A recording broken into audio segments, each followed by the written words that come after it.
រាប់លានឆ្នាំមុនមនុស្សដំបូងបង្អស់ដែលពិភពលោកស្គាល់ថាជាលូស៊ីបានចាប់កំណើតឡើងនៅក្បែរមាត់ទឹកបច្ចុប្បន្ននៅទីក្រុងតៃប៉េយុវតីម្នាក់ដែលរស់ក្នុងសម័យទំនើបក៏មានឈ្មោះថាលូស៊ីដូចគ្នានាងកំពុងស្ថិតក្នុងស្ថានភាពដ៏គ្រោះថ្នាក់មួយបន្ទាប់ពីការដើរកម្សាន្តពេលរាត្រីយ៉ាងសប្បាយរីករាយមិត្តប្រុសរបស់នាងឈ្មោះរីឆាតកំពុងបង្ខំឲ្យនាងយកវ៉ាលីអាតកំបាំងមួយទៅប្រគល់ឲ្យអ្នកចំនួនម្នាក់ក្រឡេកទៅមើលអតីតកាលកែវភ្នែករបស់បុព្វបុរសយើងពោពេញដោយភាពងឿងឆ្ងល់និងការរស់រានមានជីវិតខណៈពេលដែលលូស៊ីសម័យថ្មីកំពុងព្យាយាមបដិសេធមិនចង់ពាក់ព័ន្ធនឹងជំនួយងឹតនេះការភ័យខ្លាចចាប់ផ្ដើមកើនឡើងនៅពេលនាងត្រូវបានគេបង្ខំឲ្យចូលទៅក្នុងសន្តាគារលំដាប់ខ្ពស់មួយនាងមិនដឹងទាល់តែសោះថាជីវិតរបស់នាងជិតនឹងផ្លាស់ប្ដូរជារៀងរហូតដូចជាសត្វខ្លាឃ្មុំដែលកំពុងតាមប្រមាញ់ចំណីគ្រោះថ្នាក់កំពុងរង់ចាំនាងនៅខាងក្នុងបុគ្គលិកសន្តាគារនិងបុរសក្នុងឈុតខ្មៅសម្លឹងមើលនាងដោយខ្សែភ្នែកមិនគួរឲ្យទុកចិត្ត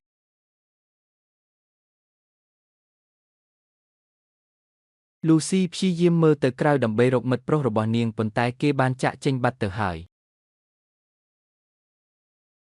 ក្រុមបុរសមានអំណាចនិងមានឥទ្ធិពលក្នុងពិភពងឹតបានមកដល់ដើម្បីទទួលវ៉ាលីនោះ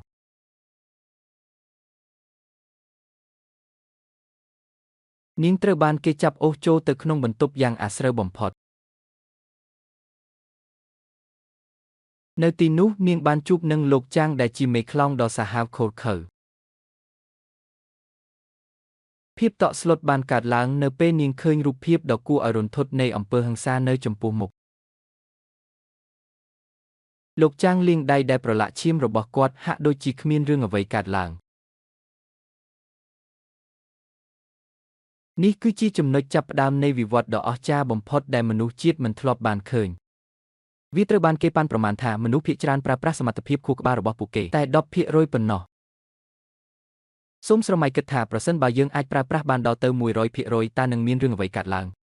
សមត្ថភាពបែបនោះនឹងធ្វើឲ្យយើងអាចគ្រប់គ្រងអ្វីគ្រប់យ៉ាងបានសម្រាប់សត្វលោកភាគច្រើនជីវិតមានគោលដៅតែមួយគត់គឺការរក្សាពេលវេលាវាហាក់ដូចជាថាគោលបំណងតែមួយគត់នៃកោសិកានីមួយគឺដើម្បីបញ្ជូនអ្វីដែលវាបានរៀនបន្តទៅជំនាន់ក្រោយដើម្បីធ្វើកិច្ចការនេះកោសិកាត្រូវជ្រើសរើសរវាងជម្រើសពីរប្រសិនបើបរិស្ថានជុំវិញខ្លួនមិនអំណោយផលឬមានគ្រោះថ្នាក់កោសិការបស់វានឹងជ្រើសរើសភាពអមតៈពោលគឺវានឹងព្យាយាមរក្សាខ្លួនវាឲ្យនៅរស់តែម្នាក់ឯងប៉ុន្តែប្រសិនបើបរិស្ថានមានសុវត្ថិភាពនិងអំណោយផលល្អវានឹងជ្រើសរើសយកការបន្តពូជនៅពេលដែលវាស្លាប់វាបានបញ្ជូនព័ត៌មាននិងចំណេះដឹងសំខាន់ទៅកាន់កោសិកាបន្ទាប់ដូច្នេះចំណេះដឹងនិងបទពិសោធន៍ត្រូវបានបញ្ជូនបន្តតាមរយៈពេលវេលាសូមក្រឡេកមកមើលសត្វផ្សោតវិញវាប្រើប្រាស់ខួរក្បាលដល់ទៅ 20% វាអនុញ្ញាតឲ្យពួកវាអភិវឌ្ឍប្រព័ន្ធអេកូឡូកាសុងដែលអស្ចារ្យជាងឧបករណ៍ណាដែលមនុស្សបានបង្កើតប៉ុន្តែសត្វផ្សោតមិនបានបង្កើតរ៉ាដាទេគឺវាជារ៉ាដាដោយខ្លួនឯងតែម្ដងនេះគឺជាកម្រិតដំបូងនៃការវិវត្តន៍ដែលយើងហៅថាការគ្រប់គ្រងខ្លួនឯងចុះបើខួរក្បាលកើនដល់ 40% យើងអាចគ្រប់គ្រងរូបធាតុបានយើងអាចគ្រប់គ្រងអ្នកដទៃគ្រប់គ្រងរលកធាតុអាកាសនិងរាងកាយរបស់អ្នកដទៃប៉ុន្តែនៅពេលដែលវាឈានដល់កម្រិតអាត់បម៉ា 1% វានឹងមិនមានឧបសគ្គឬដែនកំណត់ណាមួយទៀតឡើយរាល់កោសិកានឹងប្រាស្រ័យទាក់ទងគ្នារាល់ចំណេះដឹងក្នុងចក្រវាលនឹងស្ថិតក្នុងដៃរបស់យើងអ្វីគ្រប់យ៉ាងដែលកំណត់អត្តភាពរបស់មនុស្សនឹងរលាយបាត់ទៅ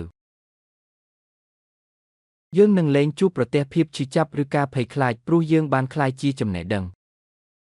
ហើយចំណេះដឹងគឺជាអ្វីដែលនៅស្ថិតស្ថេរជារៀងរហូតសម្រាប់ភាវៈរស់ភាគច្រើនដែលរស់នៅលើភពផែនដីនេះខួរក្បាលត្រូវបានប្រើប្រាស់ត្រឹមតែ 2-3% ប៉ុណ្ណោះប៉ុន្តែចុះបើមាននរណាម្នាក់អាចប្រើប្រាស់វាបានដល់ 100% នៅពេលដែលកោសិកាមិនទទួលបានបរិយាកាសល្អសម្រាប់រស់នៅពួកវានឹងជ្រើសរើសយកផ្លូវអមតៈដើម្បីរស់រានមានជីវិតពួកវានឹងចាប់ផ្ដើមគ្រប់គ្រងនិងរៀបចំរចនាសម្ព័ន្ធដោយខ្លួនឯងសារធាតុសេះ4គឺជាថាមពលដ៏មហិមាដែលជួយដល់ការលូតលាស់ទារក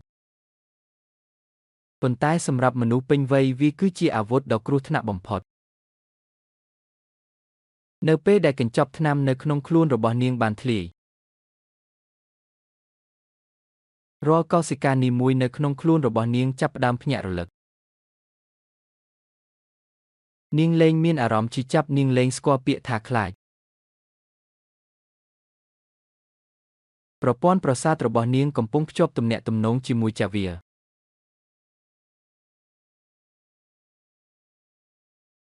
ពេលវេលាគឺជាខ្នាតរង្វាស់តែមួយគត់នៃអត្ថភាពបើគ្មានពេលវេលាយើងក៏គ្មានអត្ថភាពអ្វីទាំងអស់ឥឡូវនេះនាងកំពុងវិវត្តទៅជាអ្វីមួយដែលលើសពីមនុស្សលោកសមត្ថភាពខួរក្បាលរបស់នាងកំពុងកើនឡើង30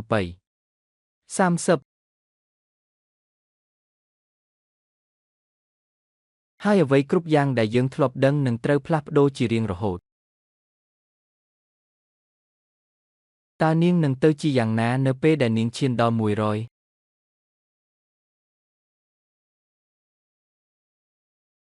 នៅក្នុងសាលប្រជុំដ៏ធំមួយសាស្ត្រាចារ្យ Samuel Norman កំពុងពន្យល់ពីអាថ៌កំបាំងនៃខួរក្បាលមនុស្ស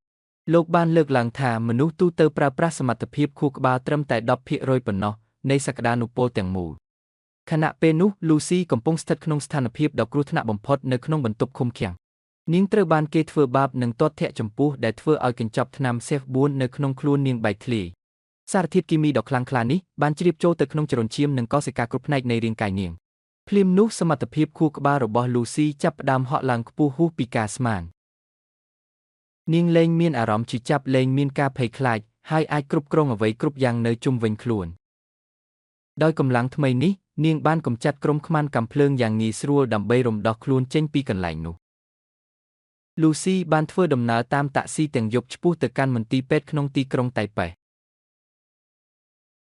នាងបានដើរចូលទៅក្នុងបន្ទប់វះកាត់ទាំងកាំភ្លើងក្នុងដៃដើម្បីបញ្ជាឲ្យគ្រូពេទ្យវះយកកញ្ចប់ថ្នាំដែលនៅសល់ចេញក្នុងអំឡុងពេលវះកាត់ Lucy មិនត្រូវការថ្នាំសន្លប់ឡើយព្រោះនាងអាចមើលឃើញរចនាសម្ព័ន្ធខួរក្បាលខ្លួនឯងតាមរយៈ monitor នាងចាប់ផ្ដើមតាក់ទងទៅសាស្ត្រាចារ្យ Norman ដើម្បីប្រាប់ពីអ្វីដែលកំពុងកើតឡើងចំពោះការវិវត្តរបស់នាងរាល់វិនាទីដែលកន្លងផុតទៅភាគរយនៃខួរក្បាលរបស់នាងកាន់តែរកើនឡើងដែលធ្វើឲ្យនាងក្លាយជាមនុស្សលើសមនុស្សនាងអាចស្ដាប់រាល់ការសន្ទនាគ្រប់គ្រងរលកធាតុអាកាសនិងមានចំណេះដឹងគ្មានដែនកំណត់នេះគឺជាការចាប់ផ្ដើមនៃការធ្វើដំណើរឆ្ពោះទៅរកការគ្រប់គ្រងសមត្ថភាពខួរក្បាល 100% ពេញលេញតើមានអ្វីកើតឡើងនៅពេលដែលមនុស្សម្នាក់អាចប្រើប្រាស់ខួរក្បាលបានទាំងស្រុងចម្លើយគឺស្ថិតនៅក្នុងខ្លួន Lucy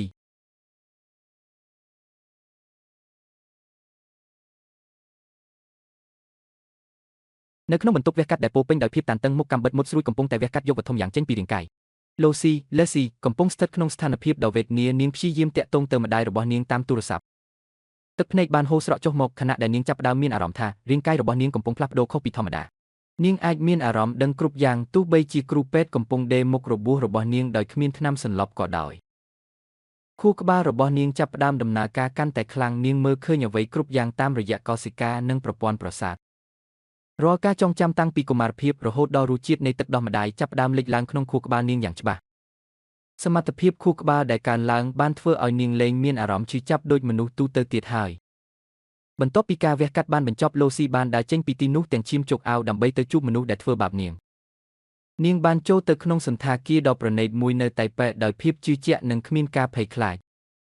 នាងបានដើរចូលទៅក្នុងបន្ទប់សម្រាករបស់លោកចាង Merjeng ដែលជាមេខ្លោងគ្រឿងញៀនដ៏សាហាវគ្មាននរណាម្នាក់អាចមករារាំងនាងបានឡើយសូម្បីតែកងអង្គរៈដែលមានអាវុធគ្រប់ដៃក៏ដោយ Lucy បានប្រឈមមុខជាមួយលោកចាងនាងប្រើសមត្ថភាពពិសេសដើម្បីដឹងពីទីតាំងនៃកញ្ចប់គ្រឿងញៀនដែលនៅសល់នាងមិនត្រូវការអាវុធដើម្បីសម្លាប់មនុស្សឡើយនាងគ្រាន់តែប្រើគំនិតនិងថាមពលដែលនាងមាន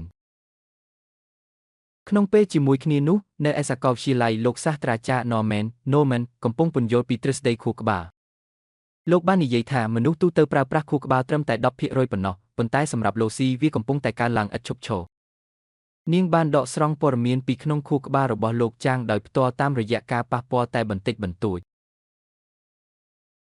ឥឡូវនេះគោលដៅរបស់នាងគឺស្វែងរកកញ្ចប់Cef4ដែលនៅសល់ដើម្បីរក្សាលំនឹងរាងកាយរបស់នាងការវិវត្តដ៏អស្ចារ្យបានចាប់ផ្ដើមហើយគ្មានអ្វីអាចបញ្ឈប់ការផ្លាស់ប្ដូរនៃធម្មជាតិមួយនេះបានឡើយ